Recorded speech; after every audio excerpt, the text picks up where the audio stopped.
وہ محبت ہو گئی ہے, ایک دم انسانی حقوق ان کو جاگ گئے ہیں. تو آخر ایسی کیا وجوہات ہیں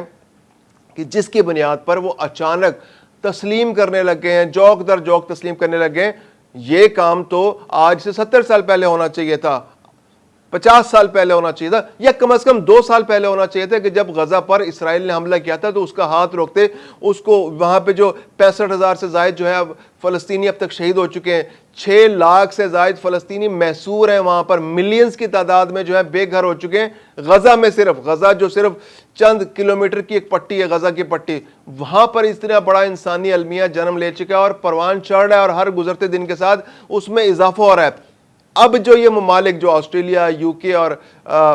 کینیڈا نے جو تسلیم کیا ہے, آسٹریلیا جو خاص طور پہ جو انگلینڈ اس میں سب سے امپورٹنٹ ملک ہے, تو وہ اپنی ان کی ہٹ دھرمی اب بھی برقرار ہے. وہ کہتے ہیں جی ہم اس کو تسلیم تو کر رہے ہیں, لیکن حماس کے لیے ہمارے دل میں کوئی رحم نہیں ہے, ہم نہیں اس کو, وہ تو ہم تو اس کو ایک سفاک دشمن سمجھتے ہیں, اور جب تک حماس موجود ہے تو یہاں امن قائم ہی نہیں ہو سکتا. ہم نے تو یہاں پر جنگ بندی کی بات کی, ہم نے تو امداد کی بات کی ہے, اور یہ 2 ریاستی عمل, اگر آپ سوچ رہے ہیں کہ ہم جو 2 ریاستی فارمولے پر بات کر رہے ہیں, ہم فلسطین کو تسلیم کر رہے ہیں, تو آپ اگر یہ سمجھ رہے ہیں کہ یہاں پر امن بہت جلدی قائم ہو جائے گا, یہاں پر یہ حالات ٹھیک ہو جائیں گے, یا یہاں پر جیسے پہلے حالات تھے ویسے ہو جائیں گے, تو برطانیہ جو یہ بات کر رہا ہے کہ وہ اس 2 فلسطینی 2 ریاستی جو فارمولہ ہے اس کو تسلیم تو کر رہے ہیں, لیکن حماس کے لیے اس کے دل میں کوئی رحم نہیں ہے. تو اس کا مطلب بالکل واضح ہے کہ جو عالمی قوتیں اب تسلیم کرنے جا رہی ہیں, یورپ جو تسلیم کر رہا ہے, کہ غزہ کا وہ مستقبل نہیں دیکھ رہے. غزہ کے معاملے میں جو وہاں پر اسرائیل اپنی کارروائیاں کر چکا ہے اس کو وہ انڈورس کر رہے ہیں, اور غزہ کی جو تباہی ہے, اس کی جو تعمیر نو ہے, اس میں ان کا کوئی انٹرسٹ نہیں ہے. وہ غزہ میں فلسطینیوں کو بسانے میں کوئی انٹرسٹڈ نہیں ہے. وہ چاہتے ہیں کہ جو امریکی فارمولہ ہے کہ غزہ کے حوالے سے کہ اس کو ایک انٹرنیشنل ایک ریجن بنا دیا جائے, جہاں ٹورزم ہو, جہاں پر ریئل اسٹیٹ کا کام ہو, جہاں پر لوگ آئیں گھومیں پھریں, اور مطلب جہاں پر فلسطینی نہ ہو, فلسطینیوں کے علاوہ جو بھی ہو, اور خرچہ بھی کس سے کرایا جائے, مسلمان ملکوں سے کرایا جائے اس کی تعمیر نو پر, اس کو دوبارہ سے ری بلڈ کرنے کے لیے, اور فلسطینیوں کا انخلاء. تو اس کا مطلب ہے کہ جو 2 ریاستی فارمولہ ہے اس میں غزہ تو مائنس ہے, اس کے اندر مغربی کنارہ. اب مغربی کنارہ جو ہے بظاہر ایک خاصا بڑا علاقہ ہے جو غزہ سے کافی بڑا ہے, اور نقشے پہ اگر دیکھا جائے تو اردن سے اس کا پورا بارڈر ملتا ہے, لیکن اس میں بھی بدقسمتی دیکھیے کہ جو وہ علاقہ ہے وہ 3 حصوں میں ڈیوائیڈڈ ہے. پہلا حصہ وہ ہے جس پر فلسطین کا کنٹرول ہے, ٹوٹل کنٹرول ہے, یعنی غزہ کا جو مغربی کنارہ فلسطین کا ہے اس کے صرف 18% علاقے پر فلسطین کا کنٹرول ہے, یعنی وہاں پر فلسطینی موجود ہیں, اور جو فلسطینی ایڈمنسٹریشن ہے, یعنی محمود عباس صاحب جو ایک بیچارے کٹ پتلی سے وہاں پر ایک صدر ہیں, وہ ایک انتظامیہ ان کے انڈر چلتی ہے جس کو دنیا فنڈنگ کرتی ہے, اور وہ وہاں پر کوئی معاملات چلاتے ہیں, تو 18% کے وہ صدر ہیں. اس کے علاوہ 22% علاقہ ایسا ہے کہ جہاں فلسطینیوں کو رہنے کی اجازت ہے, لیکن وہاں پر سیکیورٹی فلسطین کے پاس نہیں ہے, وہاں سیکیورٹی جو ہے وہ اسرائیل کے پاس ہے. اور اس کے علاوہ جو 60% علاقہ ہے, نہ وہاں فلسطینی رہ سکتے ہیں, اور نہ وہاں پر ان کی انتظامیہ وہاں پر رہ سکتی ہے, نہ ان کی سیکیورٹی فلسطین کے پاس ہے. یعنی وہ علاقہ مغربی کنارے کا علاقہ ہونے کے باوجود اس کا ٹوٹل کنٹرول اسرائیل کے پاس ہے, اور اردن سے جو مغربی کنارے کا علاقہ ملتا ہے وہاں پر سارے کا سارا کنٹرول جو ہے وہ اسرائیل کے پاس ہے. یعنی اگر کوئی فلسطینی جو ہے وہ مغربی کنارے سے اردن جانا چاہتا ہے تو اس کو اسرائیل سے اجازت لینی پڑے گی, اسرائیل اس کو پرمیشن دے گا. تو جب وہ ایک بارڈر کراس کرے گا اور وہ پل سے گزر کر اردن جائے گا, تو یہ جو مغربی کنارہ ہے یہ آلریڈی وہ مینج کر چکے ہیں, اور چونکہ وہاں پر اتنی مزاحمت نہیں ہے جس طرح کی مزاحمت غزہ کے اندر تھی. حماس کی موجودگی میں ایک بہت بڑی مؤثر مزاحمت جو ہے اسرائیل کو فیس کرنی پڑ رہی تھی, تو یہاں پر وہ مزاحمت نہیں ہے. اب یہ امن کے نام پر اس علاقے کو مینج کرنا چاہ رہے ہیں. 60% علاقہ تو اسرائیل کے پاس مکمل طور پر موجود ہے, 22% علاقے میں اسرائیل کی فوجیں موجود ہے, اس کا کنٹرول ان کے پاس موجود ہے, وہ سارے کا سارا کنٹرول سنبھالے میں ہے, اور وہاں پر صرف فلسطینیوں کو رہنے کی اجازت ہے, کنٹرول ان کے پاس نہیں ہے. جو وہاں کی جو انتظامیہ ہے وہ فلسطینی نہیں ہے, انتظامیہ بھی اسرائیلی ہے, اور صرف 18% علاقہ ہے جو فلسطینیوں کے پاس ہے. تو امن کے نام پر یہ 18% علاقہ بھی فلسطینیوں سے چھیننے کی سازش ہو رہی ہے. اور اس سازش میں امریکہ کے ساتھ باقی برطانیہ بھی شامل ہو گیا ہے، کینیڈا بھی شامل ہو گیا ہے، آسٹریلیا بھی شامل ہو گیا ہے، فرانس بھی شامل ہو گیا ہے، کیونکہ اس جنگ سے کافی نقصان ہو چکا ہے۔ پھر دنیا بھر میں ان ملکوں کے جو ویسے انسانی حقوق کے بڑے علمبردار بنتے ہیں، ان کا امیج جو ہے خراب ہوتا ہے دنیا بھر میں۔ اب ان ملکوں کے اندر بھی آخر وہاں بھی تو سین لوگ رہتے ہیں نا، وہاں سارے جنگی جنونی تو نہیں رہتے، وہاں پر بھی جو انسانیت کو قتل عام کرنے والے لوگ تو نہیں رہتے، عام شہری تو اچھے لوگ ہوتے ہیں۔ تو برطانیہ میں، یورپ میں، ہالینڈ میں، دنیا کے کسی بھی ملک میں اگر آپ دیکھیں تو جو جینوسائیڈ غزہ کے اندر ہو رہا ہے اس کے خلاف بہت بڑے بڑے مظاہرے ہو رہے ہیں۔ لندن میں ٹیمز کے اوپر لاکھوں لوگوں نے شرکت کی، آسٹریلیا کے اندر بہت بڑے بڑے مظاہرے ہوئے، باقی یورپ کے ملکوں کے اندر بہت بڑے بڑے مظاہرے ہوئے جس میں لاکھوں لوگوں نے شرکت کی ہے۔ تو ایک پولیٹیکل دباؤ جو ہے ان حکومتوں کے اوپر ہے، لیکن یہ حکومتیں اپنی ہٹ دھرمی سے باز نہیں آ رہی۔ یہ امریکہ کے ساتھ مل کر اسرائیل کی ٹوٹل پشت پناہی کر رہی ہیں، اور یہ اسرائیل کو انہوں نے پورا لائسنس دے رکھا ہے کہ یہ ان علاقوں کے اندر جائے، قتل عام کرے۔ اور اب یہ ایک وے آؤٹ دینے کے مترادف اسرائیل کو کہ یہ اس طرح سے فلسطین کی دو ریاستی فارمولہ ہے اس کو تسلیم کریں گے۔ اب یہ ممالک جو ہیں یہ انسانی حقوق کے علمبردار بن رہے ہیں،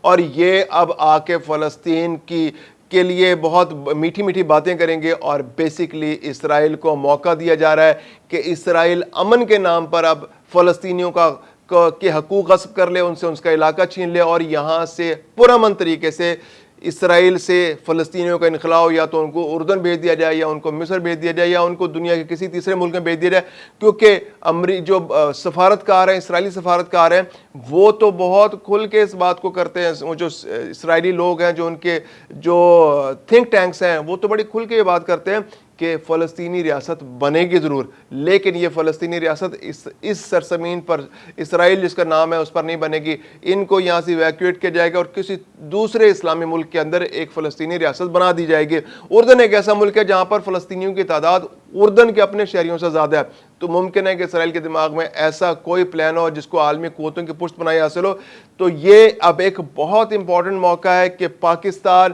اور باقی جو 6 اسلامی ممالک ہیں، سعودی عرب ہے، ترکیہ ہے، انڈونیشیا ہے، مصر ہے، متحدہ عرب امارات ہے اور قطر ہے، یہ اکٹھے ہوں، ڈونلڈ ٹرمپ کی آنکھوں میں آنکھیں ڈالیں، بات کریں اور اس کو کلیئر میسج دیں کہ جناب ہم یہ مزید برداشت نہیں کریں گے۔ اب کسی بھی قسم کا حملہ باقی ان سب ممالک پر حملہ تصور ہوگا اور اس کا بھرپور جواب دیا جائے گا، اور یہ اب برداشت نہیں کیا جائے گا۔ اور یہ ایک لاجیکل جواب ہے، کیونکہ اسرائیل جو ہے جس طرح سے انکروچمنٹ کر رہا ہے، جس طرح سے وہ باقی ملکوں میں ایک گریٹر اسرائیل بنانے کے لیے دھڑلے سے بات کر رہا ہے، اور دنیا کا کوئی ملک اس کو نہیں روک رہا، تو اب روکنے کی ذمہ داری جو ہے مسلم ملکوں کو خود اٹھانی پڑے گی، کیونکہ امریکہ نے ان علاقوں میں فوجی اڈے بنائے ہیں، اور یہ فوجی اڈے جو ہیں اسرائیل کو سیف گارڈ کرنے کے لیے کہ جب اسرائیل حملہ کرتا ہے تو یہ ہاتھ پاؤں باندھ دیتے ہیں مسلمان ملکوں کے، اور اسرائیل وہاں پر مؤثر حملہ کر کے چلا جاتا ہے۔ اب ایک اور بہت بڑی امپورٹنٹ ڈیولپمنٹ جو ہونے جا رہی ہے وہ یہ ہے کہ جو گلف کنٹریز ہیں، جو 6 خلیجی تعاون کونسل کے ملک ہیں، سعودی عرب ہے، قطر ہے، بحرین ہے، کویت ہے، متحدہ عرب امارات ہے اور عمان ہے، انہوں نے مشترکہ طور پر فیصلہ کیا ہے کہ اب ہم اپنا ایک ایئر ڈیفنس سسٹم لائیں گے، کیونکہ جو ایئر ڈیفنس سسٹم امریکہ سے لیے ہیں، جو ان کے پاس لگے ہوئے ہیں، ان پلیس ہیں، تو وہ تو صرف ایران کے لیے تھے، اسرائیل کو تو اسرائیل سے بچانے کے لیے تو ان کے پاس کوئی ایئر ڈیفنس سسٹم نہیں ہے۔ تو اب یہ ممالک مشترکہ طور پر ایک ایسا ایئر ڈیفنس سسٹم لائیں گے جو ان کو اسرائیل سے بچا سکے۔ تو یہ بہت اچھی سوچ ہے، ایک بہت اچھی اپروچ ہے، کیونکہ اپنے دفاع کا حق تو ان اسلامی ممالک کو بھی ہے۔ ٹھیک ہے، امریکہ سے یہ مدد لیتے رہے، 40-50 ہزار امریکی فوجی اس علاقے کے اندر موجود ہیں، لیکن اب انہیں خود اپنی ذمہ داری، اپنا بوجھ خود اٹھانا ہوگا۔ پاکستان کے ساتھ کھڑا ہے، ترکیہ، انڈونیشیا کی صورت اور مصر کی صورت میں 4 اور اہم ممالک ان کے ساتھ اگر کھڑے ہو جاتے ہیں تو یہ ایک بہت مضبوط بلاک نیا بننے جا رہا ہے، جس کو چین اور روس کی اگر حمایت بھی حاصل ہو سکتی ہے تو خطے میں طاقت کا توازن قائم ہو سکتا ہے۔